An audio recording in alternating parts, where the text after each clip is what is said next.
di mënul ñàkk ñoom ñëpp ay intellectuels lañ ku ci nekk am nga ay idées parfois idées yi mën na ànd ba benn instant mën nañ am ay divergence loolu ku ne mën na ko war a mën nangu mais comme li nga wax rek dafa am lu bëri loo xam ne moo lalu si ginnaaw dafa am accompagnement dafa am ànd boo xamante si ni dafa yàgg dafa am kóllëre boo xam si ni daf ci am dafa am ay actes ay gestes yoo xamante si ni dafa am seen diggante et mu am loo xamante si ni Sénégal yëpp ñoo ko fekkee ñoo ko rafetlu ñoo ko tàccu ñoo ci ñaan ñoo bénir loolu ay sëriñ ñaan ci loolu kenn ñaanul yàlla kenn xalaatul ci àdduna mu am beneen dénouement bu dul on se retrouve autour d'une table on parle et puis on essaie d'avancer ensemble te man gëm naa que ni fa lay mujjee loolu laay ñaan d'ailleurs. Et man pour man sax d'ailleurs vous savez le silence de beaucoup de gens li muy traduire pour man mooy nit ñëpp dénouement bi mooy dañuy ñaan vraiment qu'ils se retrouvent rapidement parce que le président Ousmane Sonko a parlé de divergence a dit que ni def leen ndànk parce que kii man ak moom ñooy añandoo ñooy toog naan ataaya ça veut dire que ni deux amis comme ça ak fi ñu jaar ak ñoom ñaar mbëggeel bi am seen diggante il suffira de benn poignée de main wala benn regard bu ñu échanger ils peuvent se retrouver à tout moment te man gëm naa que ni ils vont se retrouver man mënuma ko sax xalaat mënuma sax léegi nag. dafa amoon non dem ku nekk demul boobu parce que. le président de la République dafa taxaw ab non taxaw déjà yow man bëgg naa xam sax apt nga bokk wala Diomaye. man maay Ousmane Sonko mooy man. loolu ba àddunay tukki man maay Ousmane Sonko man moo kenn boole ci lenn lu Ousmane Sonko. d'accord. léegi nag dafa am loo xamante si ni président Bassirou Diomaye Faye daf ci nekk muy la coalition Diomaye. coalition boobu noonu ñëpp dégg nañ par rapport ak sortie yi ci koor gi naka la formé woo et tout ça moom aussi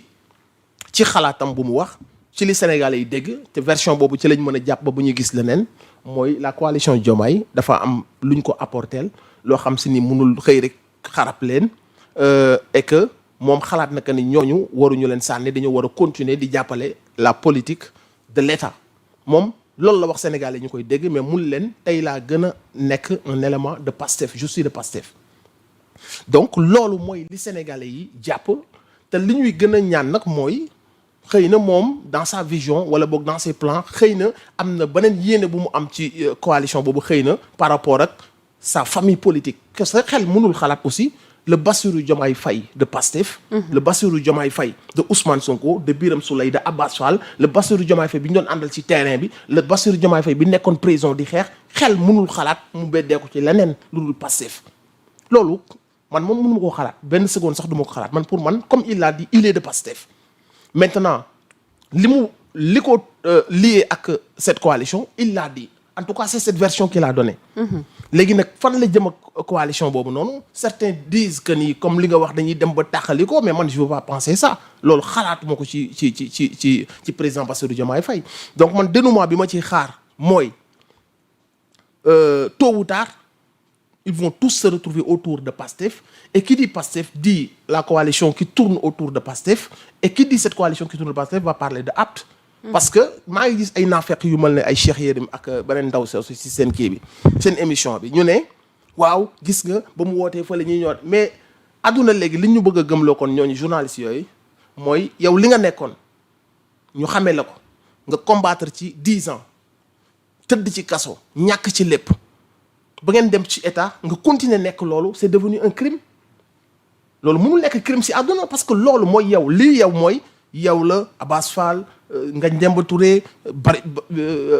Birame Souleye Bassirou Diomaye Faye Ousmane Sonko ak seen ay alliés yi nga xamante si ni ñoom ñoo àndoon ñenn ñi ci ñoom ñoo nekk doon Yewwi Askan Wi mais ñoom ci logique boobu lañ nekk toujours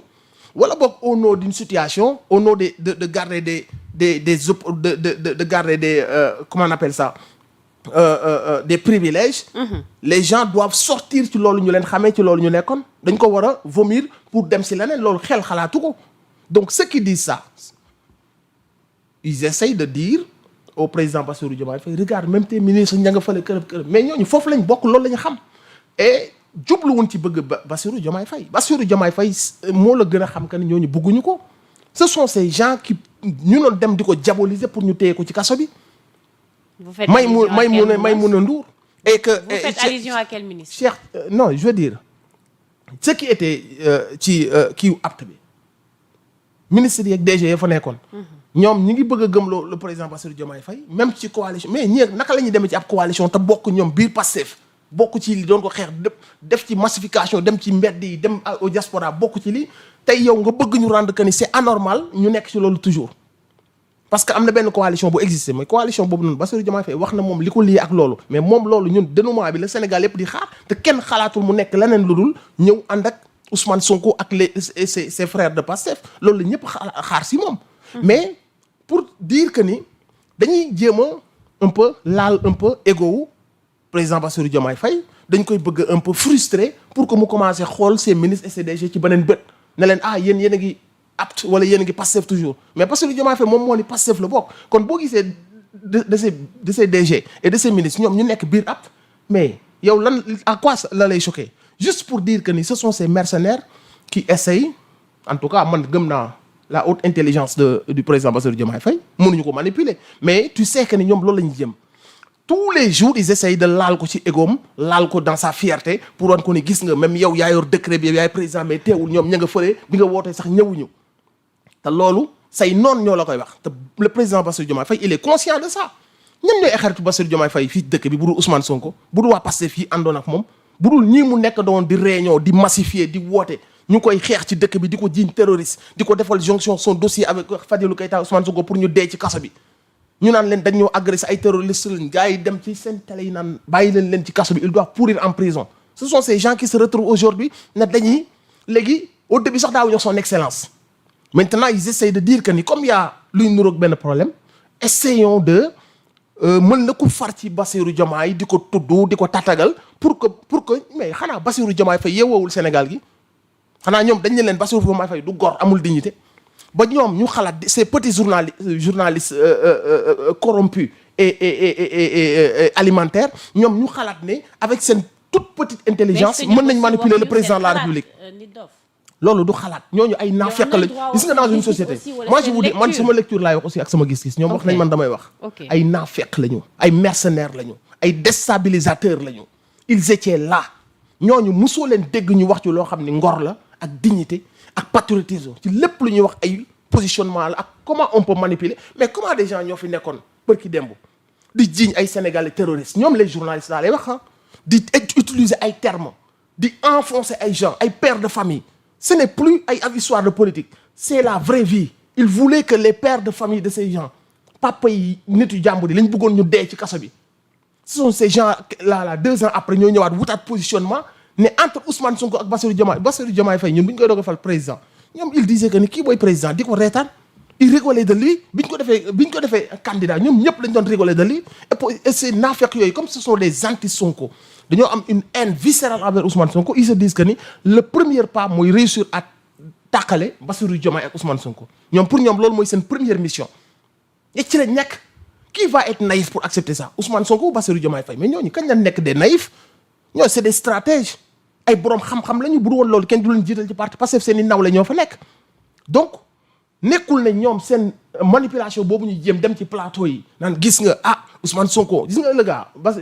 kii Cheikh Yérim Seck il pense parfois que ni moo gën a muus Sénégal yi quand il dit que la Ousmane Sonko du moroomam Ousmane Sonko il est dans la haute politique sous ça day jéem a laal un peu la fierté des patriotes wala un peu la fierté de Ousmane Sonko tout en essayant de xaw a jam tuuti Bassirou Diomaye Faye pour mu am nu mu réagir ils sont dans la manipulation ces gens-là sont maléfiques parce que fi ñu jamono nekkoon ñuy rey ay sénégalais ñoom lan lañ doon def ils étaient dans les plateaux di empirer une histoire qui n'existait pas di accuser seen ay moroomu sénégalais d'être des terroristes di wax que ne ay xaalis occulte yu jóge fa ñoo leen ki ay salafistes lu ne ay comment on appelle ça ay rebelles ay lu ne tudde nañ leen ko ci dëkk bi élection du am bu ñu dàqee élection des choses yoo xam ne anti républicain amu ci kenn ci ñoom koo xam ne si mës nga am benn position sénégalais yi xool la naw la daal ne kii de nit dëgg la ñoom dafa am ci luñ nekkoon am ci luñ faroon mu doon niinal seen i ceeb ñu ciy gagné aide de la presse bu ñëwee ñoom ñoo ciy ëppale marché yi directeur yi leen jox xaalis seen ceeb bi di niin ñu nekk ay mercenaires ci plateau yi est-ce que ce sont ces gens là yu doon seetaan ñuy dee benn par benn sénégalais yi di dee benn par benn ba ëpp plus de 80 ñii di daw di jaar ci géej gi àndatuñu ak seen sago donc l'idée ëpp na des centaines et des centaines ñoom ils étaient à l'aise parce qu'ils disaient que ni yoon bi mi ngi commencé leer Cheikh Yérim Seck dem ba ci télé bi nan rey 85 ou 10% des Sénégalais pour que dans cette histoire là Sénégal nekk ci jàmm.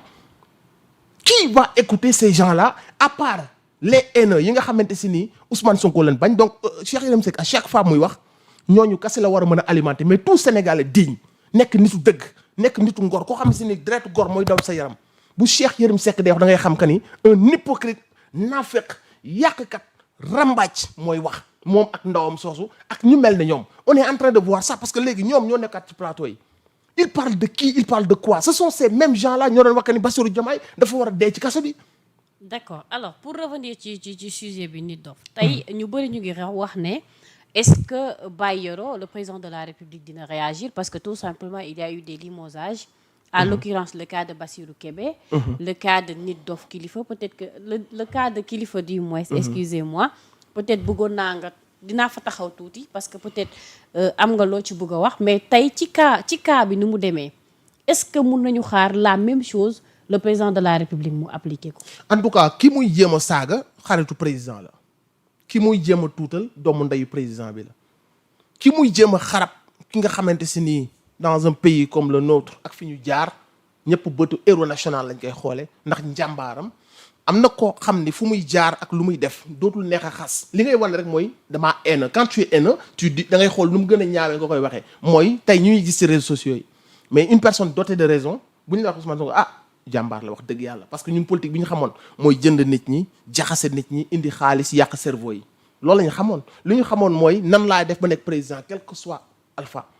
On a quelqu'un boo xamante si lépp lu mu waroon a def pour wane ngor pour wane njàmbaar pour wane aussi les valeurs yi ñu xamee Sénégalais yi mi ngi koy def pour def ko ci jeunes yi koo xamante si nii dem nga ba nekk président mënoon na nekkaat si kaw nga nangul sax proposition la nga bañ ko kooku gor la kooku jàmbaar la c'est-à-dire takkal deram dootul yomb surtout kan mooy takkal deram ñu ne kan moo koy woowee vaurien wala qui ne vaut rien wala un petit kii yaroo mayoro xawma lan mais ce gars là kooku manqué wul respect Ousmane Sonko le président Bassirou Diomaye Faye il manque de respect quand il fait ça. parce que ki muy waxal laa wax ne kooku doomu ndeyu Ousmane Sonko la kooku mooy baayu yaay Khady ak Ousmane. ajul seen